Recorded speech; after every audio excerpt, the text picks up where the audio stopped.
नमस्कार, मैं हूं सुनील बॉबी और आप इस समय देख रहे हैं अपना खास कार्यक्रम बिहार समाचार।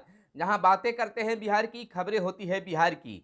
बिहार की खबरों के साथ साथ देश दुनिया में क्या कुछ चल रहा है, तमाम खबरों से आपको कराते हैं अपडेट है। पूरी खबर को जानने से पहले आपसे आग्रह है कि अगर अब तक हमारे चैनल को आपने सब्सक्राइब नहीं किया होगा तो चैनल को सब्सक्राइब कर लीजिएगा। बिहार में राजनीति उठा पटक के बीच मोकामा और गोपालगंज में उपचुनाव का रिजल्ट आ गया है। अटकलों का बाजार थम सा गया है, रुक गया है।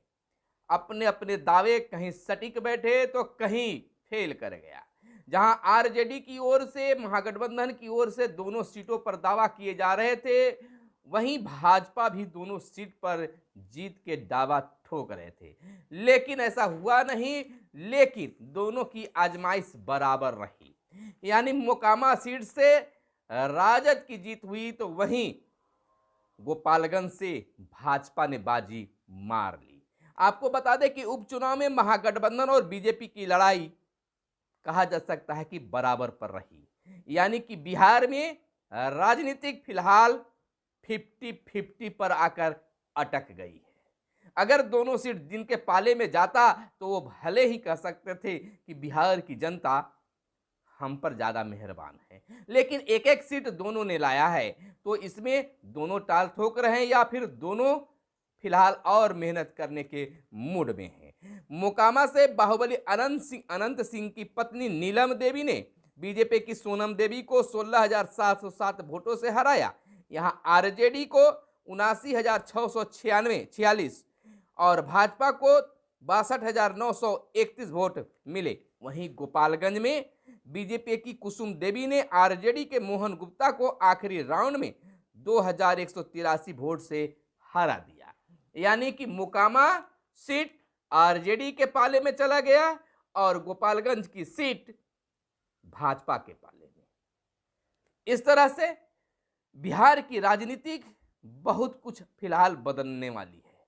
नहीं कहा जा सकता है कि महागठबंधन आगे है या बीजेपी। फिलहाल बीजेपी को और अपना विस्तार करने की आवश्यकता है। वहीं तेजस्वी यादव को भी युवाओं में और अपना क्रेज बढ़ाने की जरूरत है। कहीं कहीं ऐसा भी माना जा रहा है कि बीजेपी ने ऐसे कुछ नेताओं के उतारा जिसके कारण गोपालगंज सीट जीत हुई। यानी कि आरजेडी की छोटी सी भूल के कारण गोपालगंज की सीट से हाथ धोना पड़ा। इधर हम आपको बता दें कि बड़ी घोषणा की गई है कि कुडनी विधानसभा उपचुनाव 5 दिसंबर और मतगणना 8 दिसंबर को होंगे। आपको बताते चले कि बिहार के मुजफ्फरपुर के कुडनी विधानसभा उपचुनाव को लेकर मतदान 5 दिसंबर को होना तय तथा 8 दिसंबर को परिणाम आएगा। इस उपचुनाव को लेकर 10 नवंबर को चुनाव की अधिसूचना जारी होगी और नामांकन की प्रक्रिया भी शुरू हो जाएगी। गोपालगंज और मोकामा के नतीजे आपने देखा। अब देखना है कि इस सीट पर कौन बाजी मारते हैं। हालांकि यह हम बता दें मोकामा और गोपालगंज को लेकर कि दोनों जो पार्टी हैं अपने अपने सीट बचाने में कामयाब हो गए। यही बहुत बड़ी खुशी के बात उनके लिए धैर्य रखने की बात मानी जा सकती है।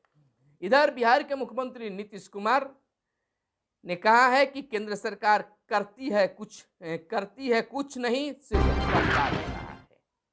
यानी कि बिहार के मुख्यमंत्री ने आरोप लगाया है केंद्र सरकार पर कि केंद्र सरकार कुछ नहीं करती है बल्कि केवल प्रचार करती है। यह प्रकाश पर्व के मौके पर बिहार के मुख्यमंत्री नीतीश कुमार ने कहा है। और जीत के बाद सभी नेताओं ने अपने कार्यकर्ताओं को बधाई दी और जीत का श्रेय आम जनता को दिया है। और इधर गोड्डा और बोरमो में दूसरे दिन भी आयकर के छापे और शिक्षा विभाग जहां कलंक के खिलाफ अभियान बालू माफियाओं और अन्य लोगों पर हो रहा था, अब शिक्षा विभाग में भी इसके छापे पड़ने लगे हैं। उच्च शिक्षा की उपनिदेशक 7 भूखंडों की मालकिन निकली। पटना और वैशाली के धर्मपुर स्थित ठिकानों पर ईओयू ने मारे छापे। यानी दिल्ली में 3 और मुजफ्फरपुर के मुसहरी में 3 भूखंड मिले हैं। वैशाली के धर्मपुर में निर्माणाधीन मकान, दानापुर में फ्लैट का भी चला है पता। 1993 में बिहार शिक्षा सेवा में शामिल हुई थी। आपको बता दें कि आर्थिक अपराध इकाई ईओयू ने उच्च शिक्षा की उप निर्देशक विभा कुमारी के पटना और वैशाली स्थित 3 अलग अलग ठिकानों पर बीते दिन छापेमारी की। इस दौरान करोड़ों रुपए का चल अचल संपत्ति जब्त का पता चला है। ईओयू के मुताबिक विभा कुमारी के पद का दुरुपयोग कर अर्जित धन से स्वयं और पति और पुत्र के नाम से दिल्ली के रोहिणी में डीडी 1 के 3 फ्लैट और मुजफ्फरपुर के मुसहरी में 3 व वैशाली के धर्मपुर गांव स्थित ससुराल में एक आवासीय भूखंड निर्माणाधीन मकान तथा पटना में आवासीय फ्लैट अर्जित किया है। तो बिहार में इस तरह से कलंक के खिलाफ अभियान जारी है। राज्य के विश्वविद्यालयों में सत्र की देरी पर हाईकोर्ट सख्त है। यानी कहा जा सकता है कि पटना हाईकोर्ट ने राज्य के विभिन्न विश्वविद्यालयों द्वारा छात्रों को डिग्री देने में हो रही कोताही पर सख्ती बरती है और इधर आखिरी बार वोट दे देश का पहला मतदाता विदा हुआ। आजाद भारत के पहले मतदाता श्याम शरण नेगी का शनिवार सुबह 106 वर्ष की आयु में निधन हो गया। हिमाचल प्रदेश के किन्नौर में रहने वाले नेगी ने 3 दिन पहले 34वीं बार वोट डाला था। डाक मतपत्र के जरिए यह उनके जीवन का आखिरी वोट था। हिमाचल के मुख्य निर्वाचन कार्यालय के अनुसार पेशे से शिक्षक रहे श्याम शरण नेगी ने 1991 से हर चुनाव में मतदान किया है। वर्ष 2007 में दावों तथा सभी दस्तावेजों की पड़ताल करने के बाद आयोग ने नेगी को आज़ाद भारत का पहला वोटर प्रमाणित किया था। नेगी लंबे समय से आयु संबंधी परेशानियों से जूझ रहे थे। इधर वंदे मातरम को जन गण मन के बराबर है दर्जा।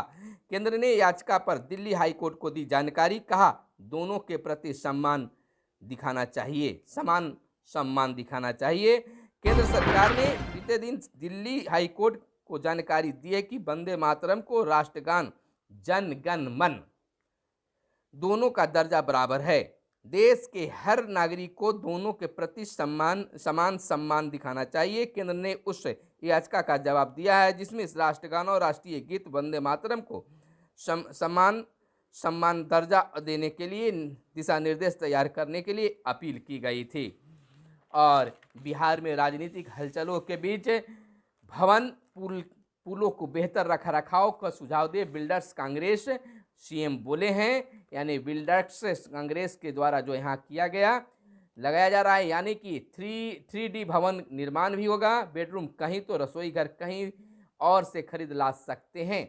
आपको बता दें कि मुख्यमंत्री नीतीश कुमार ने कहा है कि भवन बने अथवा सड़क पुल, इनका निरंतर रखरखाव बहुत जरूरी है। एक बात मानना पड़ेगा कि मुख्यमंत्री नीतीश कुमार जहां निर्माण कार्यों पर ध्यान दे रहे हैं, वहीं रख रखाव पर भी अब विशेष ध्यान देना शुरू कर दिए हैं। लगातार कई कार्यक्रमों में उनके द्वारा यह बातें कही जाती रही है। बिहार को विशेष सहायता देने में कोताही कर रहा है केंद्र। तेजस्वी यादव ने केंद्र सरकार पर लगाया है आरोप। कहा है कि केंद्र बिहार को विशेष सहायता देने में कोताही कर रहा है। 15वें वित्त आयोग के तहत केंद्र सरकार ने शहरी निकायों के लिए मात्र 7.35 करोड़ दिए हैं, जो हास्यास्पद है। और इधर सूबे में प्लास्टिक उद्योग की बड़ी संभावना महासेठ ने कहा है। उद्योग मंत्री समीर कुमार महासेठ ने कहा है कि प्रदेश में प्लास्टिक उद्योग की प्रबल संभावना मौजूद है और रोगों की पहचान व नियंत्रण को बनेगी सर्विलांस यूनिट। आपको बता दें कि राज्य का पहला मेट्रोपॉलिटन सर्विलांस यूनिट पटना महानगर में बनेगा। कोरोना और डेंगू की भयावहता को देखते हुए स्वास्थ्य विभाग ने पटना मेट्रोपॉलिटन सर्विलांस यूनिट स्थापित करने की कवायद तेज कर दी है। इसके एक सप्ताह के अंदर आकार लेने की भी संभावना है। और आज 3 सत्र में विशेषज्ञ देंगे व्याख्यान दिया और राज्य के 16 शहरों में सांस लेना मुश्किल हो गया है।